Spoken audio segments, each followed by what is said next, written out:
제11차 누가복음 1장에서 5장까지 읽어보겠습니다.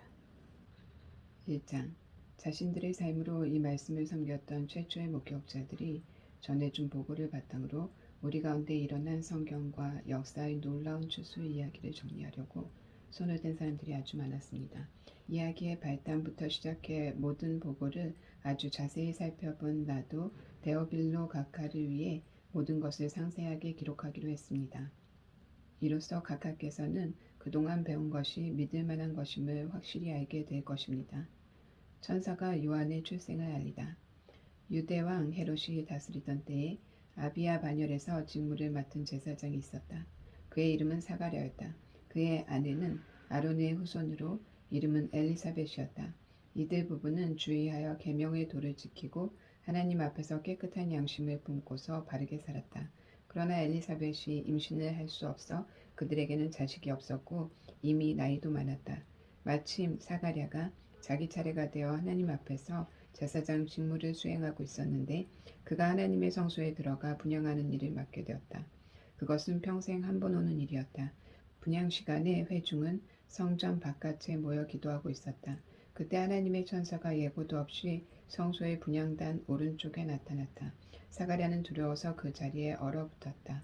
천사가 그를 안심시켜 사가랴야 두려워 마라. 하나님께서 내 기도를 들으셨다. 내 아내 엘리사벳이 아들을 낳을 것이다. 너는 그 이름을 요한이라고 하여라. 너는 기뻐서 사슴처럼 뛸 것이며 너뿐만 아니라 많은 사람들이 그의 출생을 즐거워할 것이다. 그는 하나님께 큰 인물이 될 것이다. 그는 포도주와 맥주를 마시지 않을 것이며 모태에서 나오는 순간부터 성령으로 충만할 것이다. 그는 이스라엘의 많은 아들, 딸들을 하나님께로 돌아오게 할 것이다. 그는 엘리야의 방식과 능력으로 하나님의 오심을 알리고 자녀를 향한 부모의 마음을 녹이며 완고한 회의론자들의 마음에 뜨거운 깨달음의 불이 타오르게 할 것이다. 그는 백성으로 하여금 하나님을 맞을 준비를 하게 할 것이다. 사가랴가 천사에게 말했다. 그 말씀을 믿으라는 말입니까? 나는 늙은 사람이고 내 아내도 늙었습니다. 그러자 천사가 말했다. 나는 하나님의 파수꾼 가브리엘이다. 나는 너에게 이 기쁜 소식을 전해주려고 특별히 보내심을 받았다. 그런데 내가 내 말을 믿지 않으니 내 아들이 태어나는 날까지 너는 말을 하지 못할 것이다. 내가 너에게 한 말은 하나님의 때가 되면 그대로 다 이루어질 것이다. 한편 사가랴를 기다리던 회중은 그가 성소 안에서 왜 그렇게 오래 있는지 이상하게 여겨서 조바심을 냈다. 사가랴가 밖으로 나와 말을 하지 못하자 그들은 그가 환상을 본 줄 알았다. 사가랴는 계속해서 말을 하지 못한 채 손짓으로 사람들에게 뜻을 전해야 했다. 제사장 직무 기간이 끝나자 사가랴는 집으로 돌아갔다.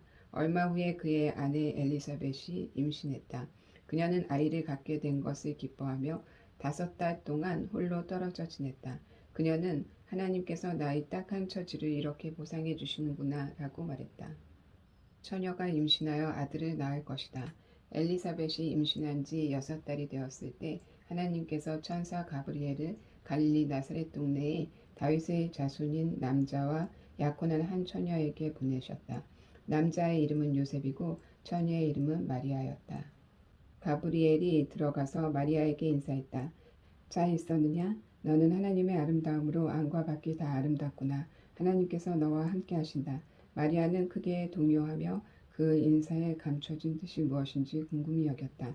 천사가 그녀를 안심시켰다. 마리아야, 조금도 두려워할 것 없다. 하나님께서 너에게 주시는 놀라운 선물이 있다. 내가 임신하여 아들을 낳을 것이니 그 이름을 예수라 하여라. 그는 크게 되어 지극히 높으신 분의 아들이라 불릴 것이다. 주 하나님께서 그에게 그의 조상 다윗의 왕위를 주실 것이다. 그는 영원히 야곱의 집을 다스리고 그의 나라는 영원 무궁할 것이다. 마리아가 천사에게 말했다. 하지만 어떻게 그럴 수 있습니까? 나는 남자와 잠자리를 한 적이 없습니다. 천사가 대답했다. 성령께서 내게 임하셔서 지극히 높으신 분의 능력이 내 위에 머무를 것이다. 그러므로 내가 낳을 아기는 거룩하신 분 하나님의 아들이라 불릴 것이다. 너는 내 사촌 엘리사벳이 늙은 나이에 아이를 가진 것을 알고 있느냐? 모두가 아이를 가질 수 없다고 하던 그녀가 임신한 지 6달이 되었다. 보라, 하나님께는 불가능한 일이 없다. 마리아가 말했다. 이제야 모두 알겠습니다. 나는 섬길 준비가 된 주님의 여종입니다. 당신의 말씀대로 내게 이루어지기를 원합니다. 천사가 그녀를 떠나갔다. 여자 가운데 참으로 복된 자. 마리아는 잠시도 지체하지 않았다. 그녀는 일어나 유대 산지의 한 동네로 가서 곧장 사가랴의 집을 찾아가 엘리사벳에게 문안했다. 엘리사벳이 마리아의 인사를 받을 때 그녀의 뱃속에서 아기가 뛰놀았다. 엘리사벳은 성령이 충만하여 뜨겁게 노래했다. 그대는 여자 가운데 참으로 복되고 그 뱃속의 아이도 복되다. 내 주님의 어머니가 나를 찾아오다니 이 큰 복이 어찌된 일인가. 그대의 문안하는 소리가 내 귀에 들리는 순간 내 뱃속의 아이가 마냥 기뻐서 어린 양처럼 뛰어놀았다. 하나님께서 하신 말씀을 믿고 그 말씀대로 다 이루어질 것을 믿은 여자는 복되다. 마리아가 말했다. 하나님이 들려주신 복된 소식으로 내 마음 터질 듯하니 내 구주 되신 하나님의 노래로 기뻐 춤추리라. 하나님이 나를 주목하심으로 무슨 일이 일어났는지 보라. 나는 이 땅에서 가장 복된 여자다. 하나님이 내게 행하신 일 영원토록 잊지 않으리. 다른 모든 것과 구별되시는 하나님, 그 이름 거룩하시다. 그 앞에 두려워 떠는 이들에게 그의 자비 물밀듯 물려오네. 그가 팔을 뻗어 능력을 보이셨고 거만 쓸에 허세 부리는 자들을 흩으셨다. 오만한 폭군들을 내리치시고 고통당한 이들을 진창에서 건져내셨다. 가난하고 굶주린 사람들이 잔치상에 앉으니 야멸찬 부자들이 냉대를 당했다. 기억하셔서 풍성한 자비 등높이 쌓으시며 택하신 자녀 이스라엘을 품으셨다. 아브라함으로 시작해 지금까지 약속하신 대로 그의 자비가 정확히 이루어졌다. 마리아는 석 달 동안 엘리사벳과 함께 있다가 자기 집으로 돌아갔다. 요한의 출생일이 되어 엘리사벳이 아들을 낳았다. 이웃과 친척들은 하나님께서 그녀에게 베푸신 큰 자비를 보고 함께 즐거워했다. 여드레 되는 날 그들이 아기에게 할례를 행하러 와서 그 아버지의 이름을 따서 아기의 이름을 사가랴로 지으려고 했다. 그러나 엘리사벳이 끼어들었다. 아닙니다. 이 아이의 이름은 요한이라고 해야 합니다. 그들이 말했다. 하지만 당신네 집안에는 그런 이름을 가진 사람이 아무도 없지 않습니까? 그들은 사가랴에게 손짓하여 이 아이에게 어떤 이름을 지어주려고 하는지 물었다. 사가랴가 서판을 달라고 하더니 이렇게 썼다. 아이의 이름은 요한이라고 해야 합니다. 사람들이 모두 깜짝 놀랐다. 놀랄 일은 그것만이 아니었다. 어느새 사가랴의 입이 열리고 혀가 풀어지더니 말을 하면서 하나님을 찬양하는 것이었다. 깊은 경외심이 이웃을 덮었다. 유대 온 산지 사람들이 온통 그 이야기뿐이었다. 이야기를 들은 사람들은 모두 이 일을 마음에 새기며 놀라워했다. 이 아이가 장차 어떤 사람이 될까? 하나님께서 이 일에 함께 하신 것이 분명하다. 사가랴가 성령 충만하여 이렇게 예언했다. 이스라엘의 주 하나님을 찬양하여라. 그가 오셔서 그 백성을 자유케 하셨다. 그가 구원의 능력을 우리 삶의 중심에 그의 종 다윗의 집에 두셨으니 그의 거룩한 예언자들을 통해 오래전 약속하신 말씀 그대로 우리를 원수들과 우리를 미워하는 모든 손에서 건지셨다. 우리 조상에게 자비를 베푸셔서 말씀하신 것을 기억하고 행하셨으니 곧 우리 조상 아브라함에게 맹세하신 대로 적진에서 우리를 구하셨다. 우리로 하여금 세상 걱정 없이 그분을 예배하며 사는 날 동안 그분 앞에 거룩하게 하셨다. 지극히 높으신 분의 예언자인 내 아기여, 너는 주님 앞서가서 그 길을 예비하고 그의 백성에게 구원과 죄 용서의 소식을 전해줄 것이다.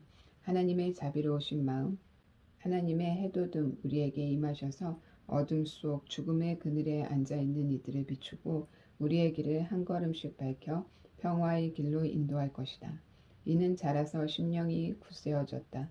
그는 예언자로 이스라엘에 등장하기까지 광야에서 살았다. 예수의 탄생 2장. 그 무렵 아우구스투스 황제가 명령을 내려 제국 전역에 인구조사를 실시하도록 했다. 이것은 구레뇨가 시리아 총독일 때 실시한 첫 인구조사였다. 모든 사람이 자기 조상의 고향으로 가서 조사를 받아야 했다. 요셉도 인구조사를 받으러 갈릴리 나사렛 마을에서 다윗의 동네인 유대 베들레헴으로 올라갔다. 그는 다윗의 자손이었으므로 그곳으로 가야 했다. 요셉은 약혼녀 마리아와 함께 갔는데 그녀는 임신 중이었다. 그들이 거기 머무는 동안 출산할 때가 되었다. 마리아는 첫 아들을 낳았다. 여관에 방이 없어서 그녀는 아기를 포대기에 싸서 구유에 뉘었다. 목자들이 예수의 탄생의 소식을 듣다. 근처 들에서 목자들이 밤을 새며 양떼를 지키고 있었다. 그때 갑자기 하나님의 천사가 그들 가운데 서고 하나님의 영광이 그들 주위를 두루 비추었다. 목자들은 두려워 떨었다. 천사가 말했다. 두려워 마라. 내가 여기 온 것은 온 세상 모든 사람을 위한 놀랍고 기쁜 사건을 알려주기 위해서이다. 방금 다윗의 동네에 구주가 나셨으니 이는 메시아요 주님이시다. 너희는 가서 포대기에 쌓여 그 위에 뉘어있는 아기를 찾아라. 어느새 어마어마한 천사 합창대가 나타나서 그 천사와 더불어 하나님을 찬양했다. 높은 하늘에서는 하나님께 영광, 땅에서는 그분을 기쁘시게 하는 모든 사람에게 평화. 천사 합창대가 하늘로 물러가자 목자들이 서로 의논했다. 어서 베들레헴으로 가서 하나님이 우리에게 계시해 주신 것을 우리 눈으로 직접 보자. 그들은 그곳을 떠나 한다름에 달려가서 마리아와 요셉과 그 위에 누워있는 아기를 찾아냈다. 목자들은 두 눈으로 직접 보고 믿었다. 그들은 만나는 모든 사람에게 천사들이 그 아기에 대해 말해준 말을 전했다. 목자들의 이야기를 들은 사람들은 모두 깊은 감동을 받았다. 마리아는 그 모든 것을 마음속에 간직해 두었다. 목자들은 보고 들은 모든 것으로 인해 하나님께 영광과 찬송을 돌려드리며 벅찬 가슴으로 돌아갔다. 정확히 자기들이 들은 그대로 되었던 것이다. 아기 예수의 정결 예식. 여들의 할례를 행할 날이 되어 아기의 이름을 예수라고 지었다. 이는 아기가 잉태되기 전에 천사가 말해준 이름이었다. 모세의 규정에 따라 정결 예식을 치를 날이 되자 마리아와 요셉은 아기를 데리고 예루살렘으로 올라갔다. 어머니의 태에서 처음 난 남자는 누구나 하나님께 거룩한 제물이 되어야 한다고 규정한 하나님의 율법에 따라 아기를 하나님께 바치려는 것이었다. 또한 하나님의 율법에 정한 대로 산비둘기 한 쌍이나 집비둘기 새끼 2마리를 희생 제물로 드리려는 것이었다. 당시 예루살렘에 시므온이란 사람이 있었는데 그는 이스라엘이 구원받기를 바라고 기도하며 살아온 선한 사람이었다. 성령께서 그 사람 위에 머물러 계셨다.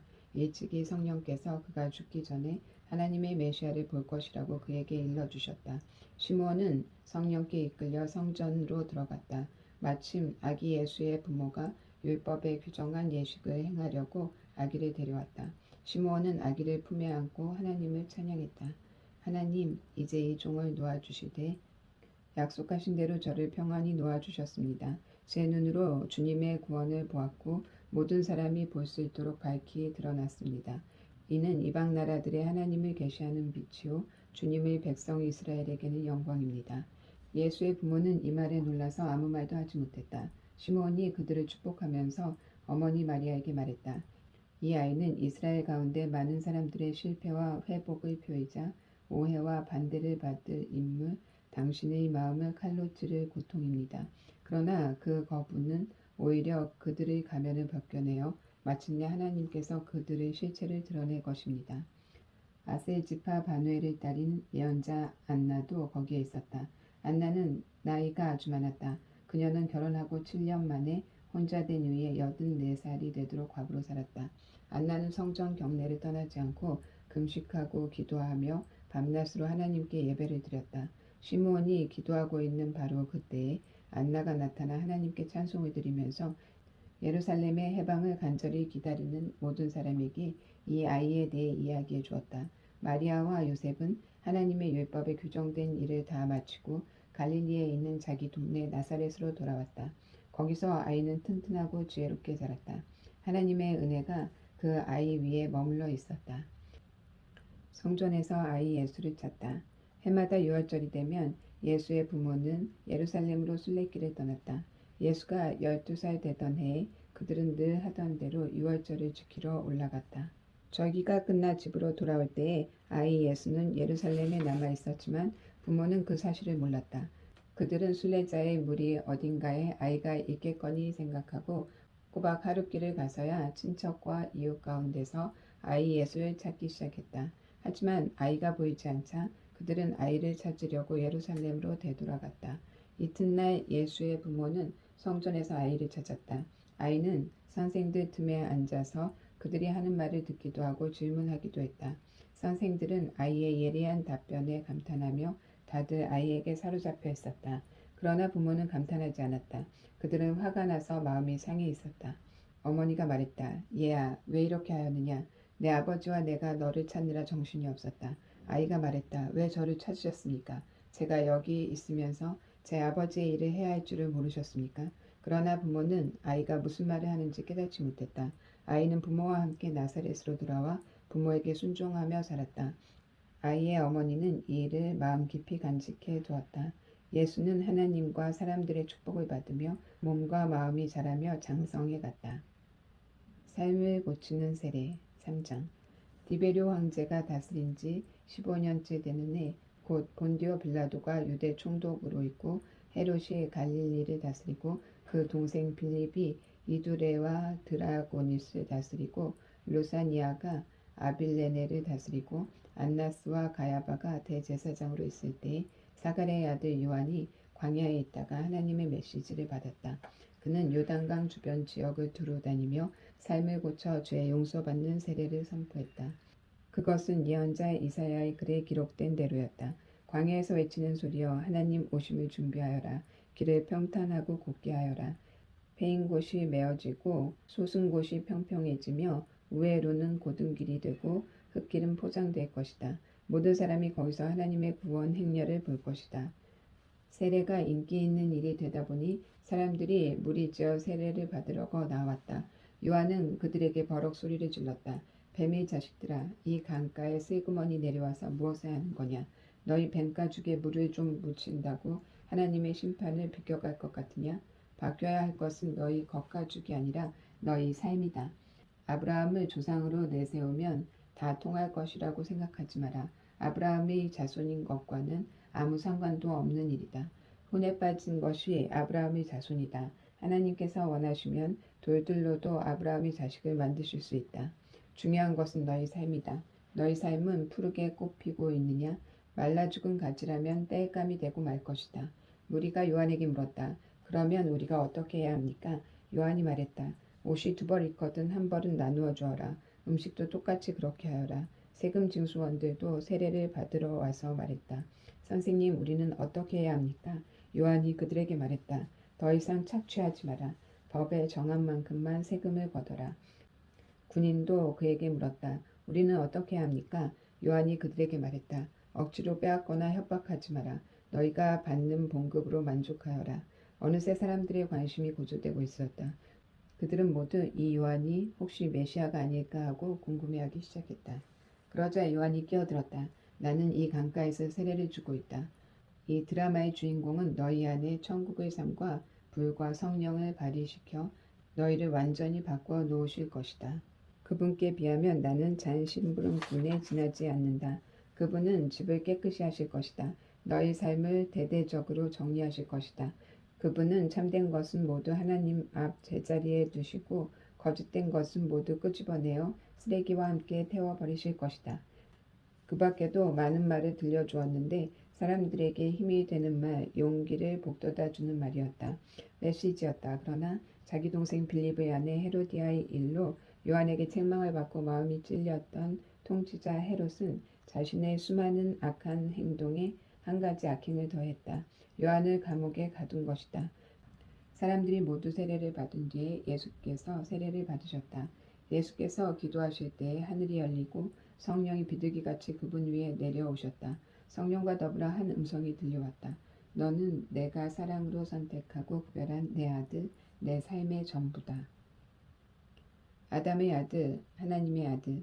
예수께서 공생애를 시작하실 때 나이가 30살쯤 되셨다. 그분은 사람들이 알기로는 요셉의 아들이셨고 요셉은 헬리의 아들, 헬리는 마따스의 아들, 마따스는 레위의 아들, 레위는 멜기의 아들, 멜기는 얀나의 아들, 얀나는 요셉의 아들, 요셉은 마따디아의 아들, 마따디아는 아모스의 아들, 아모스는 나훔의 아들, 나훔은 에슬리의 아들, 에슬리는 낫게의 아들, 낫게는 마아스의 아들, 마아스는 마따디아의 아들, 마따디아는 서머인의 아들, 서머인은 요색의 아들, 요색은 요다의 아들, 요다는 요하난의 아들, 요하난은 네사의 아들, 네사는 수룹바벨의 아들, 수룹바벨은 스알디엘의 아들, 스알디엘은 네리의 아들, 네리는 멜기의 아들, 멜기는 아띠의 아들, 아띠는 고삼의 아들, 고삼은 엘마답의 아들, 엘마담은 에르의 아들, 에르는 예수의 아들,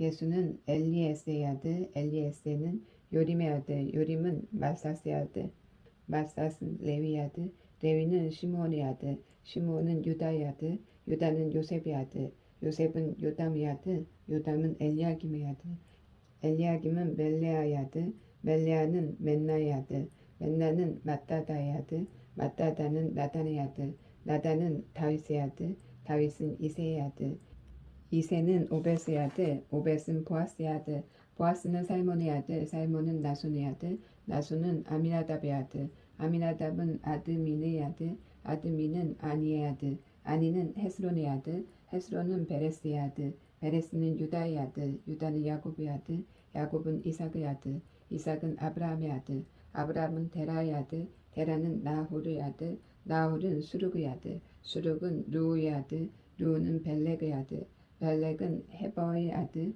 헤버는 살라의 아들, 살라는 가하난의 아들, 가하난은 아박삿의 아들, 아박삿은 셈의 아들, 셈은 노아의 아들, 노아는 레멕의 아들, 레멕은 무드셀라의 아들, 무드셀라는 에녹의 아들, 에녹은 야렛의 아들, 야렛은 마하랄렐의 아들, 마하랄렐은 가이난의 아들, 가이난은 에노스의 아들, 에노스는 셋의 아들, 셋은 아담의 아들, 아담은 하나님의 아들이었다. 마귀에게 시험을 받으시다. 4장. 예수께서 성령이 충만하여 요단강을 떠나 성령께 이끌려 광야로 가셨다. 예수께서 광야에서 40일을 밤낮으로 마귀에게 시험을 받으셨다. 그동안 예수께서 아무것도 드시지 않았고 그 기간이 다 되니 예수께서 배가 고프셨다. 마귀는 그분의 배고픔을 이용해 첫 번째 시험을 내놓았다. 너는 하나님의 아들이니 이 돌한테 명하여 빵 덩이가 되게 해보아라. 예수께서 신명기를 인용해 답하셨다. 사람이 빵으로만 사는 것이 아니다. 두 번째 시험으로 마귀는 그분을 이끌고 높은 데로 올라가서 지상의 모든 나라를 한꺼번에 펼쳐 보였다. 그런 다음 마귀가 말했다. 너를 즐겁게 해줄 이 모든 영광이 다 내 것이다. 이 모든 것이 내 손에 있으니 누구든지 내가 원하는 자에게 넘겨줄 것이다. 내게 경배하기만 하면 다 내 것이다. 예수께서 다시 한번 신명기 말씀으로 쐐기를 박으셨다. 주 너의 하나님 오직 그분만을 경배하여라. 일편단심으로 그분을 섬겨라. 세 번째 시험으로 마귀는 그분을 예루살렘으로 데려가서 성전 꼭대기에 세워놓고 말했다. 내가 하나님의 아들이면 뛰어내려 보아라. 그분께서 천사들을 시켜 너를 보호하고 지키게 하셨다. 천사들이 너를 받아서 발가락 하나 돌에 채이지 않게 할 것이다 라고 성경에 기록되지 아니하였느냐? 예수께서 대답하셨다. 그렇다. 하지만 주 너의 하나님을 시험하지 말라고도 기록되어 있다. 그것으로 시험이 끝났다. 마귀는 잠시 머물러 갔다. 숨어서 다음 기회를 노렸다.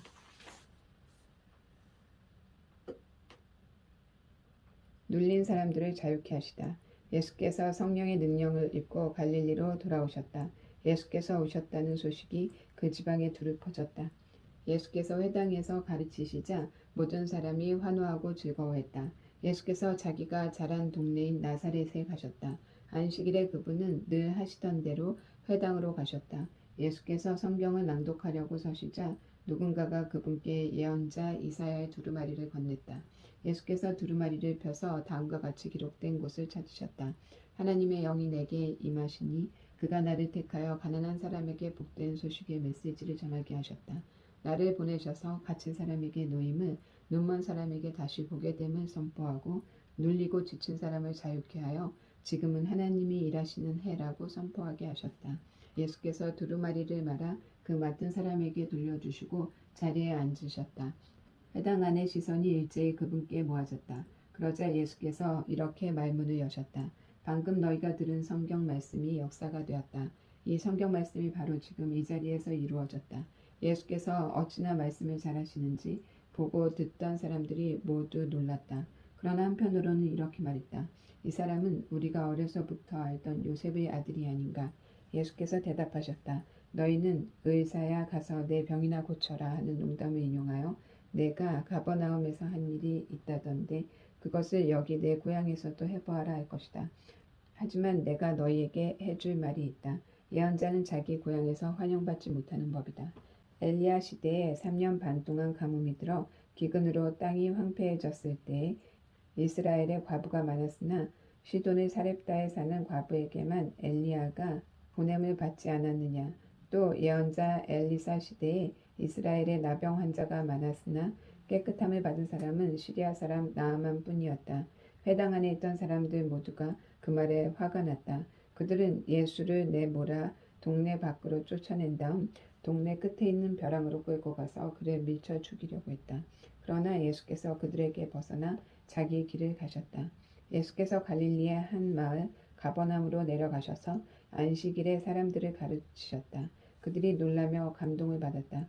그분의 가르침은 그들이 늘 듣던 모호한 궤변이나 인용문과는 달리 아주 솔직하고 확신에 차서 권위가 있었다. 그날 회당에 귀신 들려 고통당하는 사람이 있었다. 그가 소리 질렀다. 아, 나사렛 사람 예수여, 무슨 일로 우리한테 왔습니까? 나는 당신이 무슨 일을 하려는지 압니다. 당신은 하나님의 거룩한 분이시며 우리를 멸하러 왔습니다. 예수께서 그의 말을 막으셨다. 조용히 하고 그에게서 나오너라. 귀신은 모든 사람이 보는 앞에서 그 사람을 쓰러뜨리고 떠나갔다. 귀신은 그 사람에게 상처를 입히지 않았다. 그러자 모든 사람이 크게 놀라서 서로 수군거렸다. 이게 어찌된 일인가? 이 사람은 말한 대로 이루어지게 하는 사람인가? 이 사람이 나가라고 명령하면 귀신도 떠나는가? 마을 전체가 온통 예수 이야기뿐이었다. 병든 사람들을 고치시다. 예수께서 회당을 떠나 시몬의 집으로 가셨다. 시몬의 장모가 고열에 시달리고 있었다. 사람들이 예수께 그녀를 위해 뭔가를 해주시기를 구했다. 예수께서 곁에 지켜보시다가 열병이 떠나라고 명령하자 열병이 떠났다. 장모가 곧 일어나 일행의 저녁을 준비했다. 해가 저물자 사람들이 여러 병을 앓고 있는 사람들을 예수께 데리고 왔다. 예수께서 한 사람 한 사람에게 손을 얹어 고쳐주셨다. 귀신이 떼를 지어 떠나가며 소리를 질렀다. 하나님의 아들이여, 당신은 하나님의 아들입니다. 귀신들이 그분이 메시아임을 훤히 알고 있었으므로 예수께서 그들의 입을 막아 한마디도 하지 못하게 하셨다. 이튿날 예수께서 한적한 곳으로 가셨다. 그러나 무리가 찾아 나섰고 그분을 만나자 떠나가지 못하게 그분께 매달렸다. 예수께서 그들에게 말씀하셨다. 내가 다른 마을에서도 하나님 나라의 메시지를 전해야 한다. 바로 그 일을 하려고 하나님께서 나를 보내셨다. 너희는 그것을 알지 못하느냐? 예수께서는 갈릴리 여러 회당에서 계속해서 말씀을 전하셨다. 깊은 물로 나가서 그물을 내려라. 5장. 한 번은 예수께서 게네사렛 호숫가에 서 있는데 무리가 하나님이 말씀을 더 잘 들으려고 그분께로 몰려들었다. 예수께서 배 두 척이 묶여있는 것을 보셨다.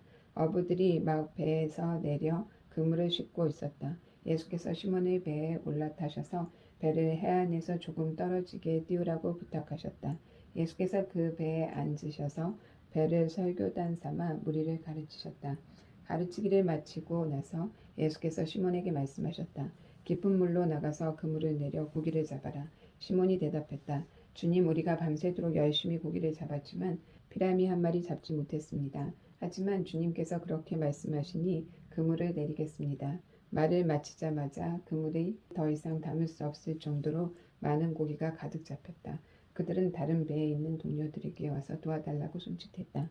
두 배의 고기가 가득 차서 배가 가라앉을 지경이었다.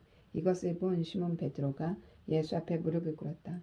주님, 떠나주십시오. 저는 죄인이어서 이 거룩함을 감당할 수 없습니다. 저를 내버려 두십시오. 잡은 고기를 끌어올리자 시몬과 그 곁에 있던 사람들이 모두 두려움에 사로잡혔다. 시몬의 동료인 세베대의 두 아들 야고보와 요한도 마찬가지였다. 예수께서 시몬에게 말씀하셨다. 두려워할 것 없다. 이제부터 너는 사람을 낳게 될 것이다. 그들은 배를 해안으로 끌어올린 뒤에 그물과 모든 것을 배와 함께 버려두고 그분을 따라갔다. 변화된 삶으로 초청하시다. 어느 마을에 온몸에 나병이 걸린 사람이 있었다. 그가 예수를 보고 그분 앞에 엎드려 간청했다. 원하시면 저를 깨끗하게 하실 수 있습니다. 예수께서 손을 내밀어 그에게 대시며 말씀하셨다. 내가 원한다. 깨끗하게 되어라. 그러자 즉시 그의 살갗이 부드러워지고 나병이 깨끗이 사라졌다. 예수께서 그에게 말씀하셨다. 온 동네에 말하고 다니지 마라. 모세가 명한 대로 예물을 가지고 제사장에게 가서 내 나은 몸을 조용히 보여라. 내 말이 아니라 깨끗해져서 순종하는 내 삶이 내가 한 일을 증거할 것이다. 그러자 그 사람은 그 일을 자기 혼자에게만 담아둘 수 없었다. 소문이 곧 퍼져나갔다. 어느새 큰 무리가 말씀도 듣고 병도 고치려고 모여들었다. 예수께서는 할 수 있는 한 자주 외딴 곳으로 물러나 기도하셨다. 하루는 예수께서 가르치시는데 바리새인과 종교 교사들이 둘러 앉아 있었다. 그들은 갈릴리와 유대의 모든 마을과 멀리 예루살렘에서 온 사람들이었다. 하나님의 치유 능력이 예수께 임했다. 사람들이 중풍병자 한 사람을 들것에 실어서 데려왔다. 그들은 집 안으로 들어가 예수 앞에 그를 내려다 놓을 방법을 찾고 있었다. 무리 때문에 길을 찾을 수 없자 그들은 집으로 올라가 기와장을 뜯어내고 무리 가운데 계신 예수 바로 앞에 그 사람을 달아내렸다. 그들의 담대한 마음에 감동하신 예수께서 말씀하셨다. 친구야, 내가 내 죄를 용서한다. 그러자 종교학자와 바리새인들이 웅성대기 시작했다. 저 사람은 자기를 누구라고 생각하는 것인가? 저것은 신성모독이다. 오직 하나님만이 죄를 용서하실 수 있다. 예수께서 그들의 생각을 정확히 하시고 말씀하셨다. 왜 이리 수근수근 말이 많으냐? 내가 내 죄를 용서한다고 말하는 것과 일어나 걸어가라고 말하는 것 중에서 어느 쪽이 더 쉽겠느냐? 내가 인자인 것과 내가 어느 쪽이든 행할 권한이 있다는 것을 분명히 보여주겠다.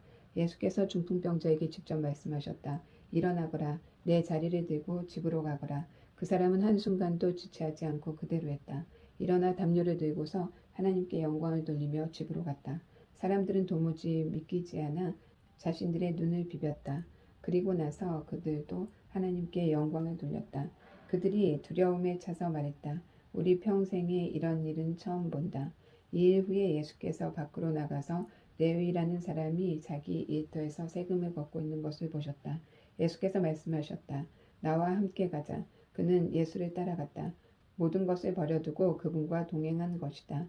레위는 예수를 위해 자기 집에서 성대한 저녁 식사를 베풀었다. 세금 징수원들과 그 밖에도 평판이 좋지 않은 인물들이 저녁 식사 손님으로 와 있었다. 바리새인과 종교학자들이 속이 잔뜩 뒤틀려서 그분의 제자들에게 다가왔다. 당신네 선생이 사기꾼과 죄인들과 함께 먹고 마시다니 이게 대체 어찌된 일이오? 예수께서 이 말을 들으시고 분명하게 말씀하셨다. 의사가 필요한 사람이 누구냐? 건강한 사람이냐? 병든 사람이냐? 내가 여기 있는 것은 영향력 있는 사람이 아니라 소외된 사람을 초청하려는 것이다. 변화된 삶, 곧 안과 밖이 모두 변화된 삶으로 그들을 초청하려는 것이다. 그들이 예수께 물었다. 요한의 제자들은 금식하고 기도하는 것으로 알려져 있습니다. 바리새인들도 그렇습니까? 그런데 당신은 잔치에 보내는 시간이 대부분인 것 같은데 어찌된 일입니까? 예수께서 말씀하셨다. 즐거운 결혼식 중에 빵과 포도주를 아끼지 않고 실컷 먹는다.